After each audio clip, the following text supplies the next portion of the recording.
एक शिप समुद्र के बीच में मिलती है, बिल्कुल ठीक कंडीशन में। ना कोई डैमेज, ना कोई फाइट एंड ना कोई इमरजेंसी सिग्नल। लेकिन उस शिप में एक चीज मिसिंग थी। पूरा क्रू गायब था। ये कहानी है 1872 की एक मर्चेंट शिप की जिसका नाम था मैरी सेलेस्टी। ये शिप न्यूयॉर्क से इटली के लिए निकली थी फुल कार्गो के साथ। कैप्टन थे बेंजामिन ब्रिग्स, एक एक्सपीरियंस्ड सेलर। उनके साथ उनकी वाइफ एंड उनके बच्चे एंड टोटल 8 क्रू मेंबर्स थे। सब कुछ नॉर्मल लग रहा था, एक रेगुलर वॉयज के जैसे। जिन्हें नहीं पता है, वॉयज एक often challenging and transformative journey को बोला जाता है। शिप अटलांटिक ओशन क्रॉस कर रही थी। कोई स्टॉर्म रिपोर्ट नहीं, कोई इमरजेंसी नहीं, ना कोई पैनिक एंड ना कोई वार्निंग। सब कुछ तो नॉर्मल था। और यही बात बाद में सबसे बड़ी मिस्ट्री बन गई। फिर आता है दिसंबर 5, 1872 का टाइम। एक दूसरी शिप जिसका नाम था दे ग्राथिया, उन्होंने मैरी सेलेस्टी को ओशन में ड्रिफ्ट करते हुए देखा।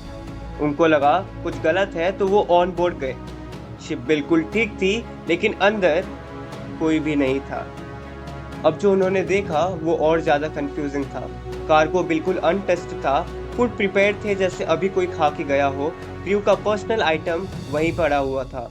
शिप में कोई फाइट के साइंस भी नहीं थे, लेकिन एक चीज मिसिंग थी, जो कि था लाइफ बोट। लाइफ बोट गायब थे, जैसे सब लोग कामली शिप छोड़ के चले गए हो। अथॉरिटीज ने पूरा इन्वेस्टिगेशन किया, शिप को इंस्पेक्ट किया गया, लेकिन कोई क्लियर एविडेंस नहीं मिला। ना ब्लड, ना स्ट्रगल मार्क्स, ना डैमेज। शिप एक नॉर्मल वर्किंग शिप जैसी लग रही थी, बस क्रू मिसिंग थे। यही चीज सबसे ज्यादा डिस्टर्बिंग थी। अब लोगों ने थियरीज बनाना स्टार्ट किया। पहली थियरी थी alcohol vapour theory.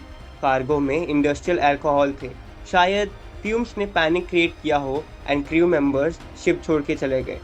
Second theory थी सडन स्टॉर्म या वेव, जो क्रू को फोर्स करे शिप छोड़ने के लिए। थर्ड थियरी पायरेट्स की थी, लेकिन इंटरेस्टिंग बात ये थी कि ना कोई लूट हुआ था एंड ना वायलेंस के कोई प्रूफ थे। हर थियरी में एक प्रॉब्लम है। अगर पैनिक हुआ होता तो शिप डैमेज होती, अगर पायरेट्स होते तो लूट हुआ होता, अगर स्टॉर्म होता तो डिजास्टर सिग्नल मिलते। लेकिन यहाँ कुछ भी मैच नहीं करता। सब कुछ इनकम्प्लीट लग रहा था।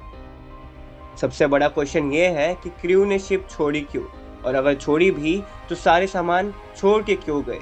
ना सर्वाइवल बोट का कोई क्लियर रीजन, ना कोई कंफर्म्ड एक्सप्लेनेशन, सिर्फ एक एम्प्टी शिप। आज भी 150 साल बाद मैरी सेलेस्टी मिस्ट्री अनसॉल्व्ड है।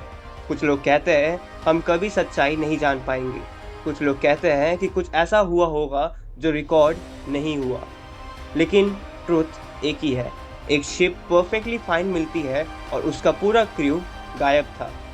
तो तुम क्या सोचते हो, क्या हुआ होगा उस दिन मैरी सेलेस्टी के शिप के साथ? एक नॉर्मल जर्नी इतनी स्ट्रेंज कैसे बन गई?